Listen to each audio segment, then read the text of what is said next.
I think a big part of success or anything that you do comes down to identifying a moment where your life takes a crossroad. If I skip some meals and I give my best for 6 months, maybe it'll work out. And if not, like, I'll find another job.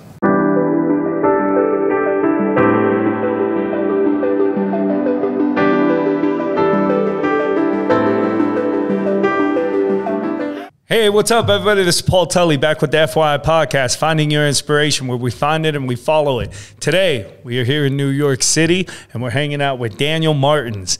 Daniel has an awesome story. We're going to get into his journey from Brazil all the way to New York City. Tell us a little bit about yourself and your journey, man. Yeah, so I was born and raised in Brazil, Rio de Janeiro, and I came here when I was 11, and went to high school here. Did a few years in college, and then it's just been a lot of ups and downs, but, you know, here I am. Yeah. So you came to the States when you were 11? Correct, yeah. And you've been here since. What's that been like? Tell me a little bit about why you came and.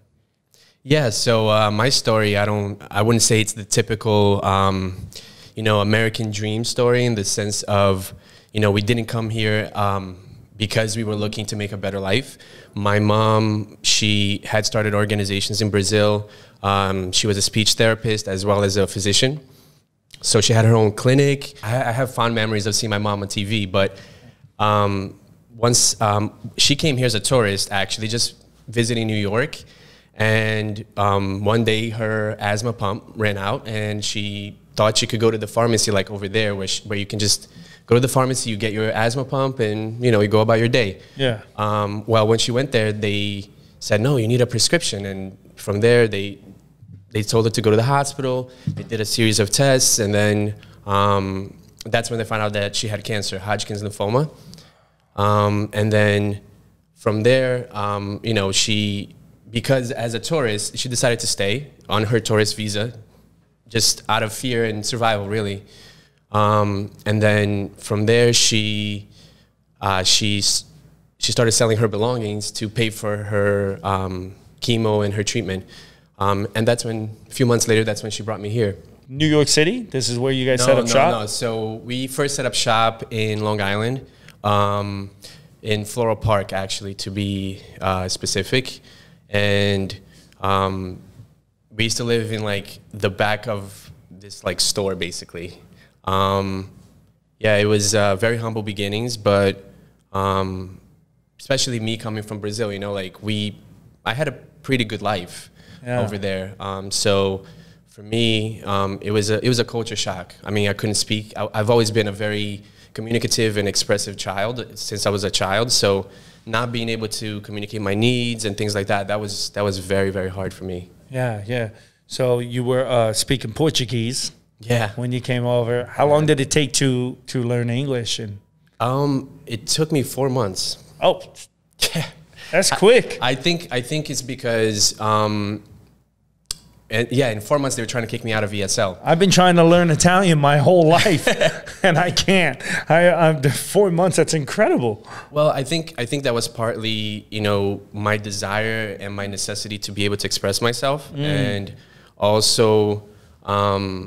I mean, they say when you're young, you can absorb more. So I think that helped a lot too. But I used to, in those days, right? I mean, I'm not that old, but in those days, it wasn't like you can just pull out your phone, right? They used to have these little, like, pocket little digital tablets, like, yeah, I remember. With the dictionary, right? You type in each letter, you know, that's how it was. So that's what I used to do. I used to take the newspaper, and then I used to just read and try to figure out what the words meant. So you're in Long Island. You're going up there.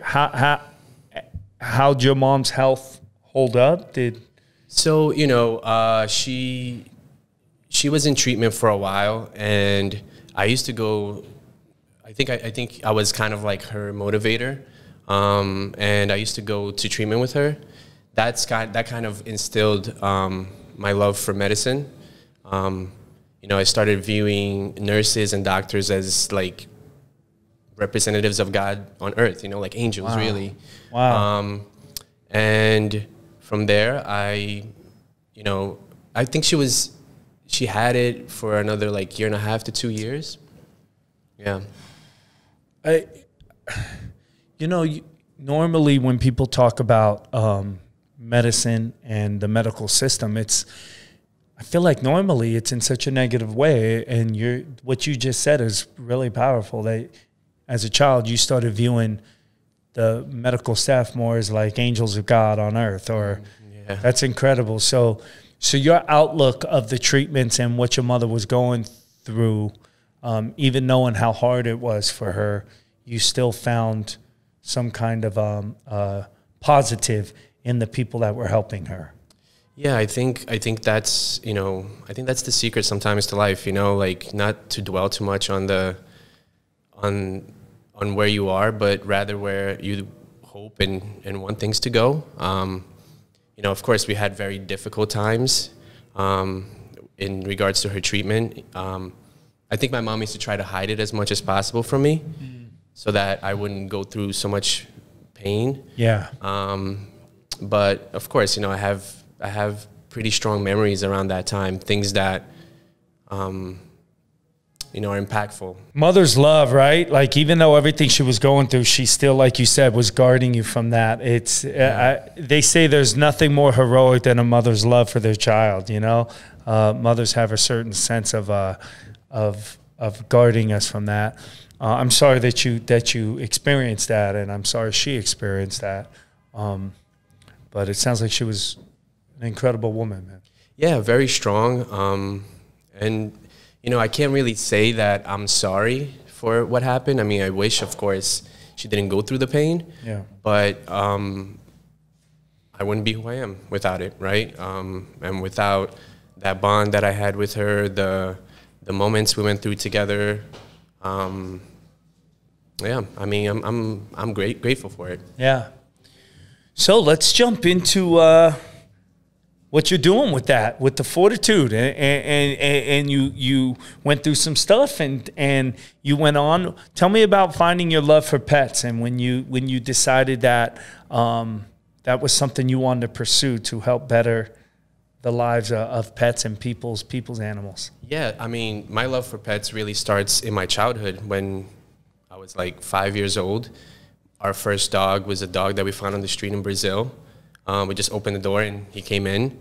But as far as an adult, I believe that what actually happened to me was something very simple. I just wanted to spend time with dogs. Mm-hmm. I had gone through a really rough patch in my life where, you know, I was married for almost 4 years. We were going to have a baby, and there were complications with that. We lost the baby. Then I moved out. We separated. I moved out. Then 2 months later, my new place caught fire, and then I lost everything. And then, 2 weeks later, my mom passed away. So all of this happened in about 5 months, and you know, it took me a while to heal from that, because I was in survival mode, right? I had everything ripped out from me, especially even my clothes. I mean, I was wearing clothes that my friends gave me. Wow. So your house burned down. So you were, I mean, you didn't have a house after that. So did you have a place burned down? You were homeless? So luckily, what happened at that point was my good friend, he was one of my roommates. He offered me, we went to his parents' house basically, and he offered me his attic to stay there. And I stayed there for, I think 2 months, and I would just pay for groceries because that's all I could afford. Yeah. So he was very nice, and with that little money, I was able to take a much-needed trip where I met some people that eventually I didn't know, but eventually would help me when I came back to New York. They ended up helping me, putting me in a job where I found my way towards the dogs, basically. Oh, wow. Pets are such an important part of our lives, right? It's such an extension of our love and families. So let's talk about that. Let's talk about how you exactly got into the business and what the business is about. I came back to New York, and then one of the people whom I became friends with on this trip calls me about a month later to check on me. and I hadn't found any work. And so he says to me, well, you know, my sister, she's an assistant manager for a management company in the city. You know, I've had a lot of friends that have asked me to get a job as a doorman, but I never really felt like they would honor, you know, her name. But I think you would be good for this. So I started working as a doorman, and then from there, you know, somebody asked me to take care of their dog one time. And, you know, often in life we want to do things, right? And we don't really know if that thing is for us. Right. And I wasn't sure. I wanted to work with dogs. And ironically, before I even went on the trip, I had like $40 to my name. I had bought the domain name because I was manifesting, and I knew that somehow it was going to happen. I just didn't know how. Yeah. And so when I got that client, after that day, I just felt like all of that pain in my heart from all of those things that had happened to me, for that moment, it was just gone, you know. And I was like, whoa, like this is what I want to do, and that's kind of how, you know, I started going towards that way. Cool, man, that's awesome. And then so when you started, it was just you. Yeah. Wow. And did it start as dog walking or dog sitting? It started as dog walking. Dog walking. But honestly, like at that point, you know, when you start, like it doesn't matter what you need. Yeah. I'm doing it, you know? Yeah. So, yeah, but it mainly started as dog walking. Yeah, and just roughly an idea, what kind of money were you making doing that, like at times? And so in the beginning, the money's not good. Like anything you start, it's not going to be what you're dreaming of, right? Like I think we often think that we think things are going to go a specific way very quickly, and we're so used to, you know, that quick results. But it's the cumulative, it's the compound choice, it's the compound effect of your choices that get you somewhere. It's not so much the beginning. And so when I started, I had like $2,000 to my name, and I figured, okay, I'm gonna give this a shot. And while I was working as a doorman, I was also working at this construction company as a assistant project manager. Wow. But it was like I wasn't making good money, but it was a very abusive environment. Okay. Very abusive.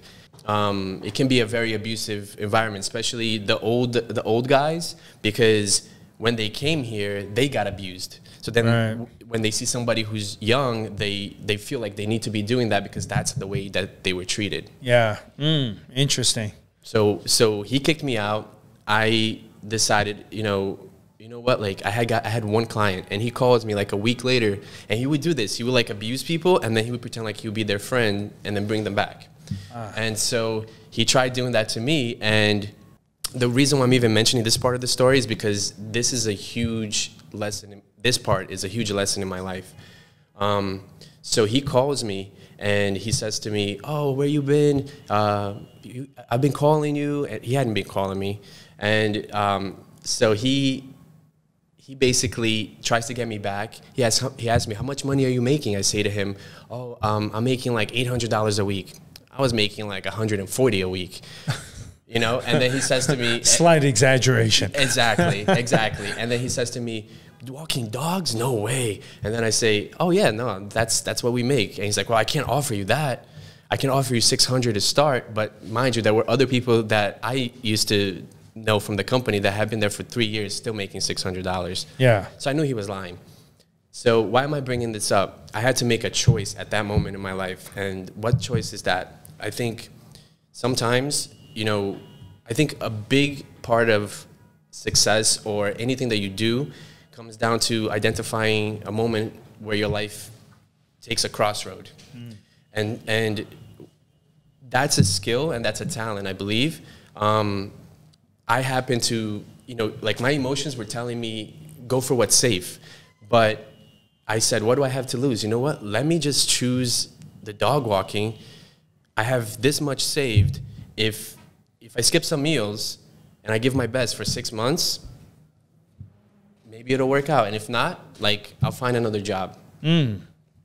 So, you know, I think the part that I want to emphasize here is really that the identification of the fork in the road, right? Like that. It's really important, I think. I was listening to Stallone did a interview once, and he said they had offered him like so much money for Rocky, and he had been starving and struggling. He had just sold his dog Buckus, and he was like struggling so bad, and but his dream was to be an actor, and he wanted to play the role. You know, he knew, I have to play this role. I didn't write this, you know, for nothing, and he declined the money because he had said, I think it was like $300,000 they offered him, and at the time, 1976, it's a lot of money. And when you have $400 to your name, that's a lot of money. Yeah. And he said, "Well, I'm already used to." He told him so. I'm already used to being starving and to living in this studio apartment, and I'm used to this life. And I'll be honest. I mean, obviously, Stallone's story hits so hard because I've been in those same positions in life where I'm like, I'm already used to doing this and making nothing. I'm going to pursue what makes me happy. So just going back to your point, that kind of reminded me of that story. Like you were like, you could go back to this abusive, toxic environment to make the $600 a week.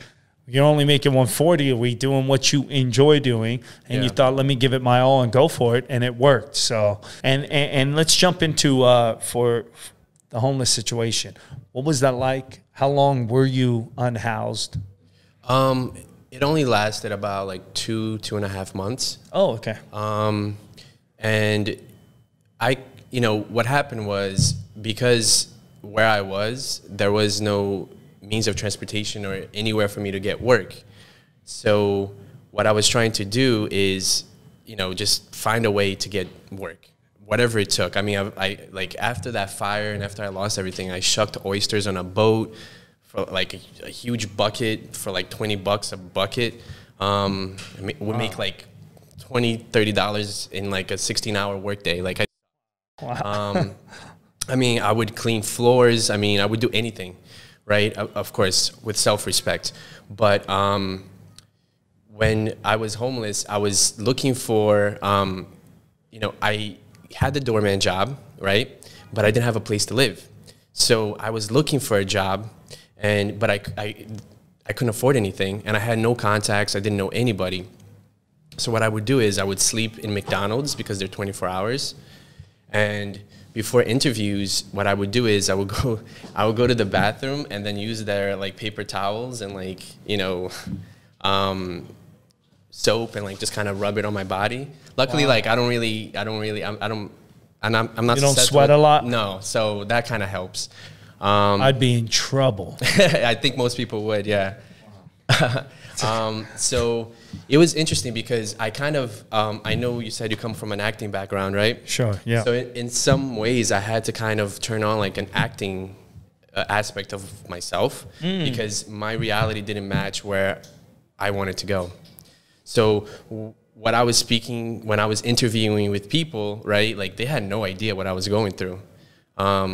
And I was also like, I felt ashamed of it a little bit, because there's like this, there's this judgment about people that are homeless. And I used to have that judgment too. But then I started realizing that not everybody is on drugs. Not everybody is, having mental problems. Some people, like it happened to me, it was just a series of circumstances. Wow. And then eventually, one of my good friends' dad, he let me stay in his salon in the city. I used to like sneak in there. I had the keys to the salon, and I would just sleep on the massage table or whatever. And I would clean and I would wax his floors like at night from 12 to 4 a.m. Wow. But eventually, I became friends with the security guard, with everybody there, and they knew that's what was happening eventually. Yeah. That's awesome that you had somebody, though, to look out for you that way, too, right? I was very lucky. I was very lucky. I mean, I think that's the important thing to also point out, that it takes a village. And for anybody out there listening, I think that was a good message you just said, that not everybody you see, like, hold back on judgment. You don't know what they're going through. I interviewed somebody on our podcast. We did a part 1 and 2 that's already up online. So Anybody watching, go check out the Wilson Ramirez episodes, part 1 and 2. And Wilson and his family, we flew out to Atlanta. They were living in their van. They made a conscious, he works full time, so does his son, but they made a conscious decision to live in their van because they were just getting by every month, just getting by. So they made that sacrifice as a family to live in a van for 6 months. And then we just went out to Arizona and filmed them in their new home. So they stacked up all their money to be able to get a new house. So it was a really interesting interview because you're right. You would see them live in a van and think, what are they doing? You know, and interviewing him at moments, I was thinking, wow, what a choice to make. But they did it as a family, as a team, and it definitely paid off, you know. So I think that's a good point you made, that not everybody's on drugs or doing something bad with their money. Some people are just less fortunate and down on the luck, and they just have to kind of regroup. Yeah. So, all right. So today you got the business. Tell us a little bit, just as we close out, about how do you feel about having your own business and running this pet care company, and what are some of the most joyful perks about doing this? Yeah. Well, today we have a 7-figure business. You know, we have 14 full-time employees. We're actually in the process of acquiring another company. You know, we're really looking to scale and multiply, create an ecosystem, not just a place where you come and you have your dogs taken care of, but an ecosystem where you have everything that you need for your dog, from birth till, you know, when they transition. So, you know, for me, it started really with, you know, taking care of that one dog. And then from there, I actually started noticing how there was no standard of care in the business itself, right? I would walk around and I would see dog walkers on their phone talking about how much fun they had the night before. And the dog on the other end of the leash is licking garbage juice on the floor, right? And I'm like, wait, people are paying for this? This is wrong, you know? And we do feel like we have a spiritual contract with the dogs. You know, they never asked to live here in the society. We brought them here. So I feel like it's our responsibility to give them the care, the love, and the education that they need, right? So they can learn how to communicate with humans in our society that we brought them into. So that's one of our mission statements, is to facilitate communication between humans and their pets. I think that the care and the love that we give to all the pets comes from the top down. You know, we care about our team, we care about our employees, we care about the dogs, and that really translates on a day-to-day basis. I think that money is a necessary means of exchange in our society, but we take care of our employees to the point where we can get that money aspect out of the way, and let's focus on why we're here, which is to give love and attention and care to the dogs. So once, you know, we do that, everything else flows from there. So I'm very grateful to the people in the team that I have, because I wouldn't be able to do what I do without them.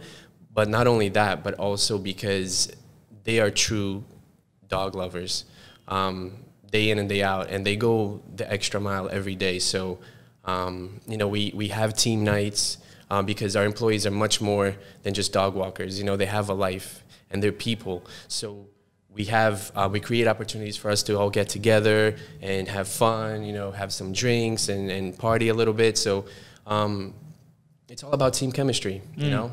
Today's episode, I got to go on this journey with Daniel. Here's some of the things I took from it. Daniel's story is truly, truly remarkable, because Daniel has fought all kinds of hardships in his life. When you find that thing, that glimmer, that hope of something you love, something that thrills you and gets you motivated, what gives you the courage to choose that path? What is it in that moment that made him choose that? For what he said is he had already been used to living with nothing. He had been through so much in his life. What's one more day if this failed? If it fails, then he'll just find another toxic place to work. So now Daniel's living a life. He's affecting other people. He's taking care of their animals. He loves doing it. We love him for doing it because I'm an animal lover. And you always want to be able to leave your little pets with somebody that takes care of them, that actually cares about them. That, you know, to some people that might sound like a joke, but to a lot of us, our animals are the most important thing in our life. They're there for us at all times. So I commend Daniel for pursuing that. I'm grateful he did that because of him, there's safe places out there for us to take our animals. This is FYI. I hope you got something out of this episode. See you on the next one. You should never stress about the problems you be facing. Everybody in the mud on the struggle trying to make it. Look into the mirror and you see the motivation. Then you step into the world and you find your inspiration. I'm finding inspiration, and once I get a hold of it, I'll never get complacent. Look into the mirror and you see the motivation. Then you step into the world and you find your inspiration.